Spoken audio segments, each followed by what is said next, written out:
Good morning. Last class में अपन ने कोशिका झिल्ली की संरचना के बारे में पढ़ा था कि कोशिका झिल्ली की जो संरचना है वो कोशिका झिल्ली खोज किसने की, अदर नाम क्या है, इसकी अपन ने जानकारी ली थी। और अपन ये पढ़ा था कि कोशिका झिल्ली है वो क्या कार्य करती है, इसकी बात अपन ने लास्ट क्लास में कर ली थी। ठीक है, आज अपन इसके आगे बात करेंगे नए कोशिकांग की। ठीक है, उस कोशिकांग का नाम है आपके अंत्यपर्दवी जालिका। अंत्यपर्दवी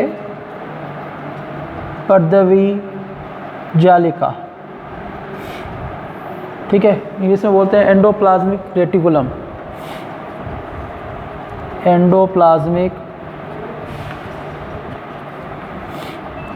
रेटिकुलम, एंडोप्लाज्मिक रेटिकुलम कहा जाता है। शॉर्ट में इसे लिखा जाता है ER।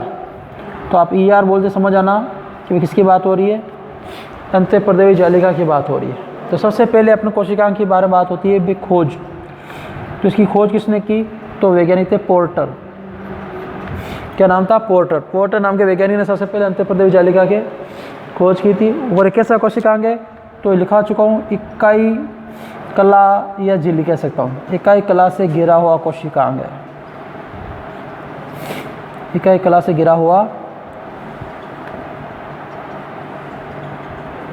कोशिकांग है। इसके आगे बात करें अपन इसके महत्वपूर्ण पॉइंट्स की कि भाई अंत्यपर्दवी जालिका जो है इसको आपके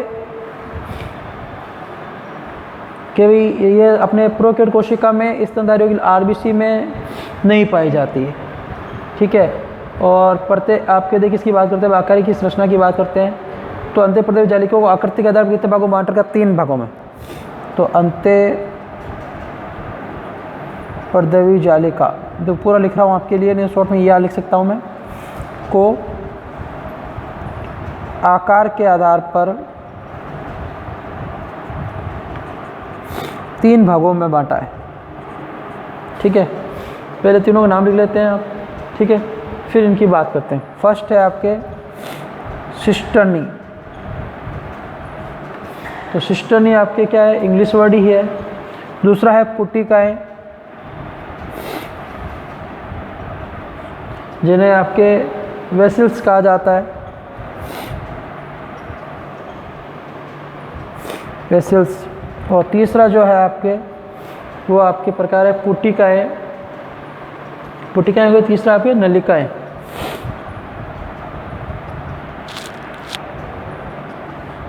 नलिका इंग्लिश में कहा जाता है ट्यूब्यूल्स। ट्यूब्यूल्स, ठीक है, इंग्लिश वर्ड जरूर याद रखेंगे साथ में। तो अंत्यपर्दवी जालिका को आकार के आधार पर 3 भागों में बांटा है। सिस्टर्नी इंग्लिश वर्ड ही है, पुटिकाएं वेसिकल्स, नलिकाएं ट्यूब्यूल्स। अब देखिए इसकी बात करते हैं। सबसे पहले सिस्टर्नी की बात करते हैं। 1 नंबर सिस्टर्नी।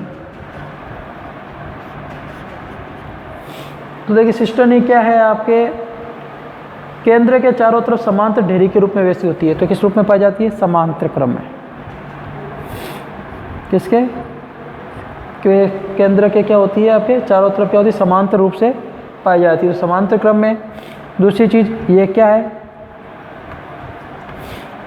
यह है लंबी चपटी। लंबी चपटी अशाखित होती है। अशाखित मतलब बटी हुई नहीं होती शाखाओं में। इसके अलावा एक केंद्र के चारों समांतर रूप से पाई जाती है, अभी मैंने बोला था, लिख देता हूँ। केंद्र के चारों ओर समांतर रूप से पाई जाती है। अब देखिए, और इनके ऊपर राइबोसोम पाए जाते हैं। क्या पाए जाते हैं इनके ऊपर, इनके ऊपर राइबोसोम पाए जाते हैं।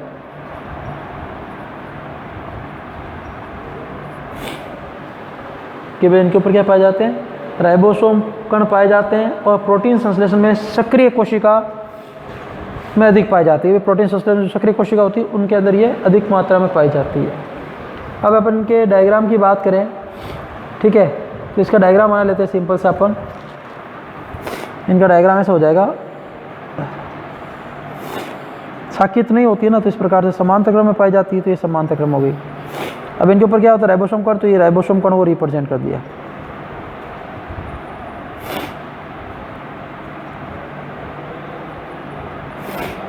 ये सब सिस्टनी हो गई, ठीक है। कि भाई सिस्टनी की संरचना हो गई, सिस्टनी क्या होती है, ठीक है। अब देखिए इसके आगे बात करते हैं दूसरे, अब नलिका की बात करते हैं, फिर आपके पुटिकाओं की बात करेंगे। तो इसको पहले रफ कर लेते हैं।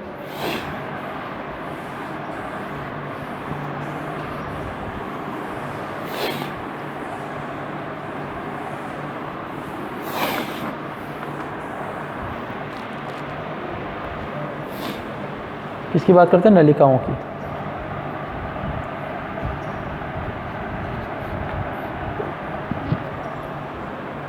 कि भाई नलिकाएं क्या होती है, ये शाखित तथा नलिकाकार होती है। कैसी होती है, शाखित तथा नलिकाकार, नली जैसी होती है ना, नलिकाकार।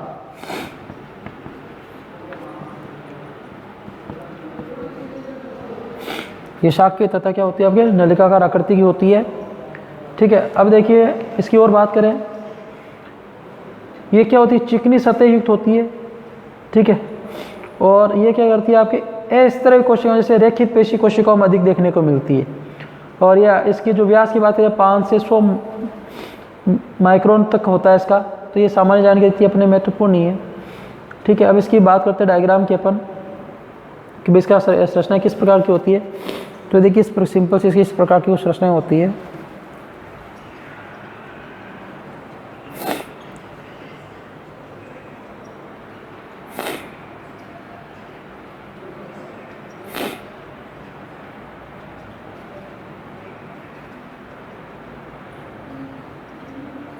तो ये आपके नलिकाकार भी होती है, जैसे आपको डायग्राम दिख रहा है।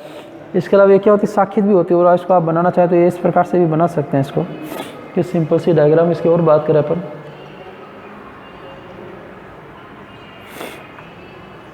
और इनके ऊपर भी क्या पाई जाती है, राइबोसोम पाए जाते हैं। ये क्या है, कण जो बना रहे राइबोसोम को रिप्रेजेंट करते हैं।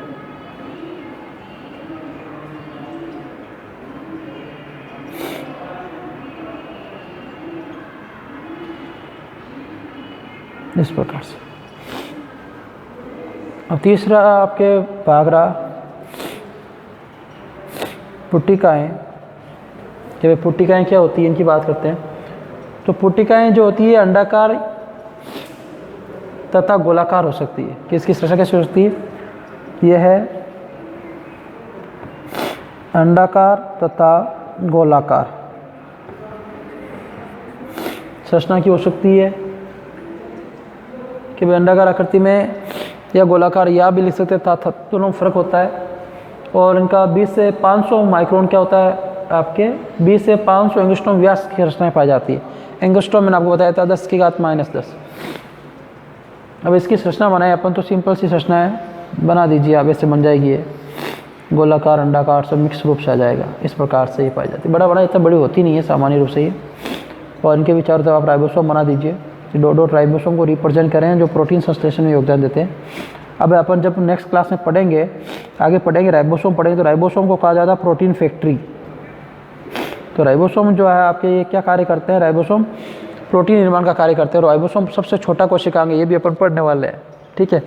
जैसे आपके कोशिका पूरा चैप्टर हो जाएगा, मैं आपको सभी कोशिकांग के माप लिखाऊंगा, तो आपको पढ़ने की या किसी से देखने की जरूरत नहीं, कौन सा कोशिकांग छोटा, आप अपना हिसाब से अंदाज़ा लगा लेंगे भी कौन सा कोशिकांग बड़ा है, कौन सा कोशिकांग छोटा है। ये सामान्य बात हो जाएगी। ये तो अपने बात की भी अंत्यप्रदेवी ज्वालिका आकार के आधार पर कितने प्रकार की होती है। तो ये 3 प्रकार की होती है, अपन ने बात कर ली।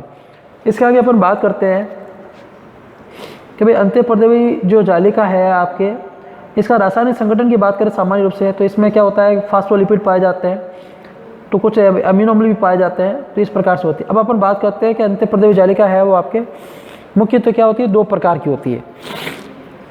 मेरे तो आकार के आधार पर थी। अब लेकिन अपन अंत्यप्रदेवी जालिका की बात करते हैं। अंत्यप्रदेवी जालिका जो है 2 प्रकार की होती है। उन दोनों प्रकार की बात करते हैं, वो एग्जाम में यही पूछा जाता है। ये नलिकाकार, ये तो बहुत कम पूछा जाता है। अब अंत्यप्रदेवी जालिका लिखने की जरूरत नहीं, सीधा ER लिख सकते हैं, बार बार बताने की आवश्यकता नहीं होनी चाहिए। भाई अंत्यप्रदेवी जालिका को अपन एंडोप्लाज्मिक रेटिकुलम बोलते हैं, और शॉर्ट में अपन इसको ER कह सकते हैं। तो अंत्यप्रदेवी जालिका जो है इसको अपन क्या करते हैं, दो भागों में बांटते हैं कि भाई अंत्यप्रदेवी जालिका इसको दो भागों में बांटते हैं। सबसे पहले है आपके, पहले दो लिख देते हैं, दोनों प्रकारों का नाम लिख लेते हैं, फिर इनकी बात करते हैं। तो पहला है आपके खुरदरी अंत्यप्रदेवी जालिका।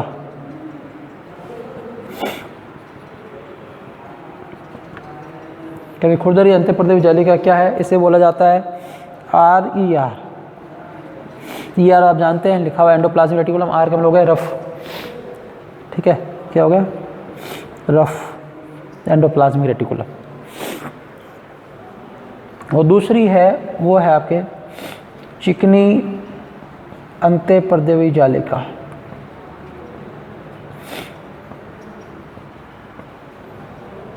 कि चिकनी अंत्यप्रदेवी जालिका की बात करते हैं, ये क्या है,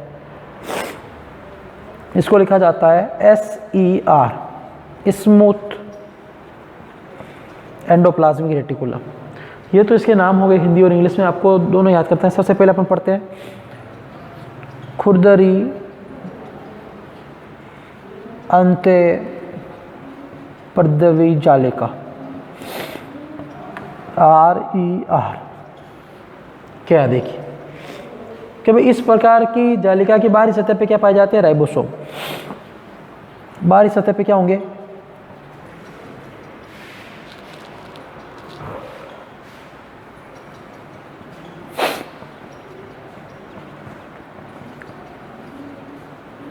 बाहरी सतह पे राइबोसोम पाए जाते हैं, इसलिए क्या हो जाती है, खुरदरी हो जाती है, जिससे इनकी जो कला है झिल्ली वो क्या हो जाती है, दानेदार हो जाती है। इससे जिनसे इन राइबोसोम की उपस्थिति के कारण क्या हो जाती है, इससे कला दानेदार हो जाती है।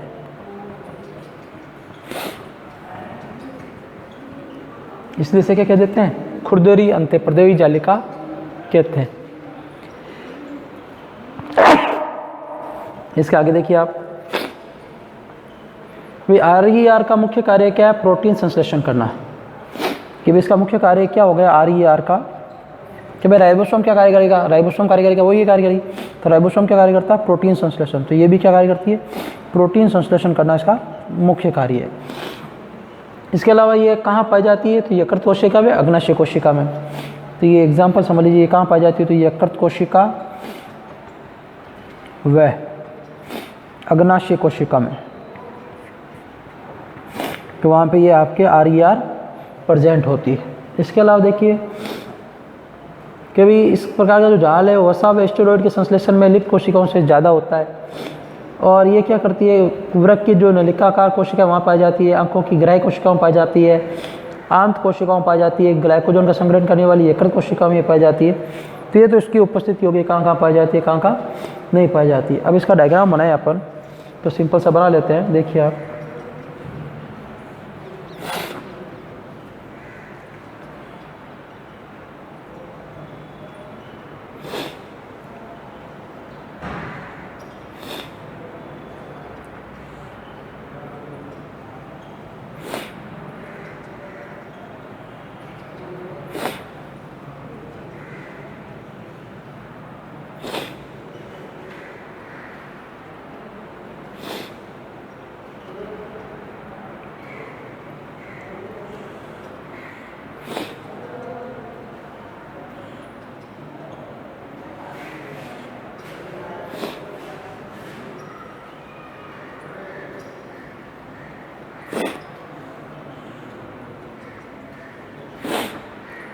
ये तो इसके हो गए। अब देखो इसको सामान्य रूप से ये हो गया। अब इसको अपन को क्या बनाना है, खुरदरी अंत्यप्रदेवी जालिका बनाना है। तो इसके लिए अपन को क्या करना पड़ेगा, वो चीज़ देखिए, खुरदरी अंत्यप्रदेवी जालिका के लिए अपन इसको करना पड़ेगा, इसके राइबोसोम रिप्रेजेंट चाहिए आपके,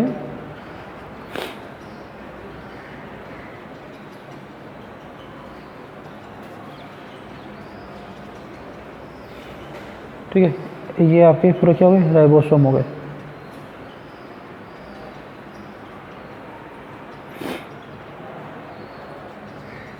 तो ये क्या हो गए आपके, ये राइबोसोम, ठीक है। ये आपकी होगी किसका डायग्राम,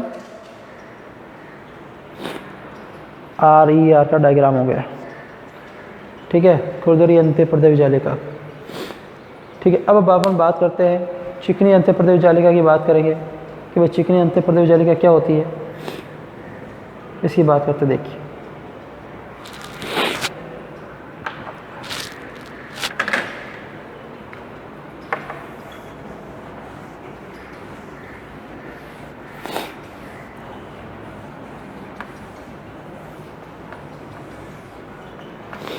हेडिंग लिखी हुई है आपके कि भाई इसे SER कहा जाता है।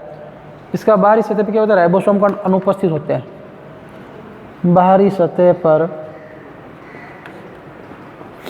राइबोसोम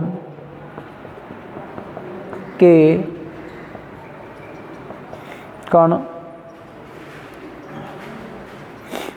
अनुपस्थित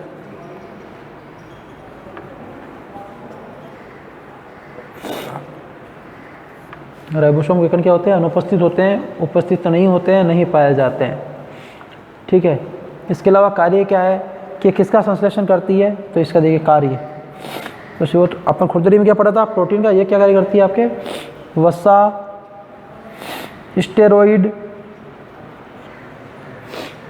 का क्या करती है, संश्लेषण करती है, निर्माण करती है।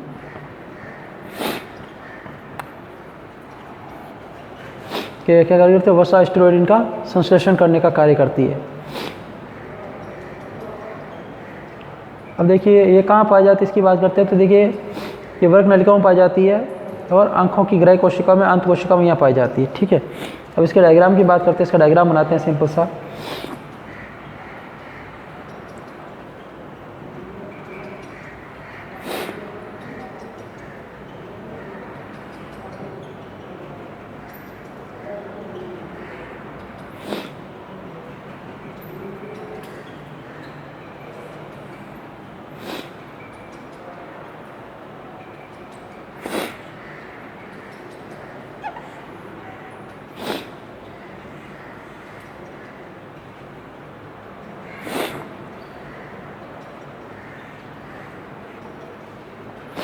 ये हो गया आपके चिकनी अंत्यपर्दवी जालिका। इसको थोड़ा सा बनाना होता है, ऐसे हाईलाइट कर लेते हैं हल्का सा ऐसे। यहाँ पर इनकी ये बाहरी सतह, यहाँ पे क्या होता है, राइबोसोम नहीं पाया जाता ऐसे।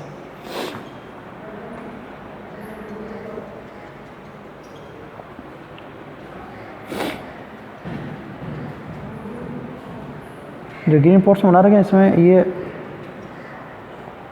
इनके क्या होता है, यहाँ पे राइबोसोम नहीं पाए जाते। तो ये सिंपल सी क्या होगी आपके SER होगी,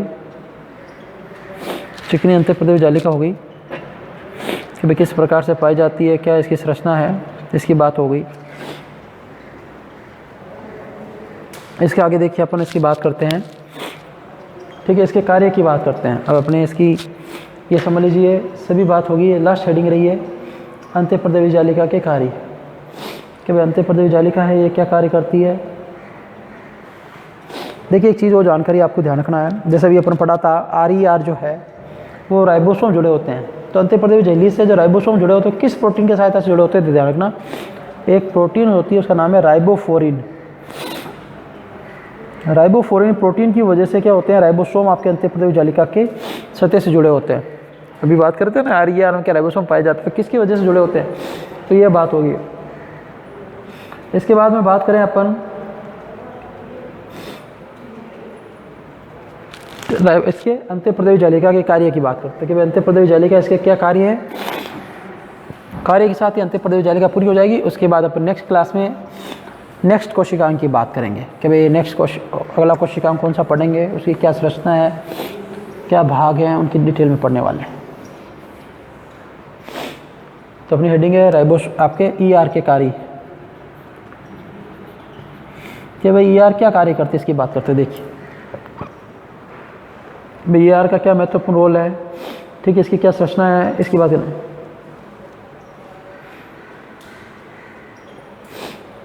देखिए कार्य में सबसे पहले बात करते हैं कि ये अंत्यपर्दवी जालिका में, देखिए ये कोशिका में अंत्य कंकाल का निर्माण करती है।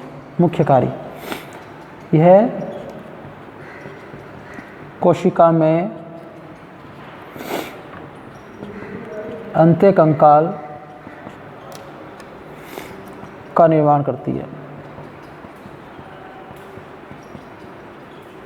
पहला पॉइंट तो ये, ठीक है। और कोशिका को क्या करती है, निश्चित आकृति प्रदान करती है। साथ में क्या है, कंकाल का निर्माण करती है तथा कोशिका को निश्चित आकृति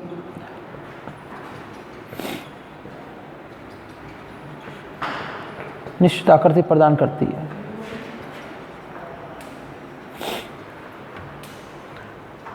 इसके आगे बाद में बात करें अपन कि भाई ये क्या करती है, अंत्य कंकाल का निर्माण करती है और क्या करती है, निश्चित आकृति प्रदान करती है। इसके अलावा देखिए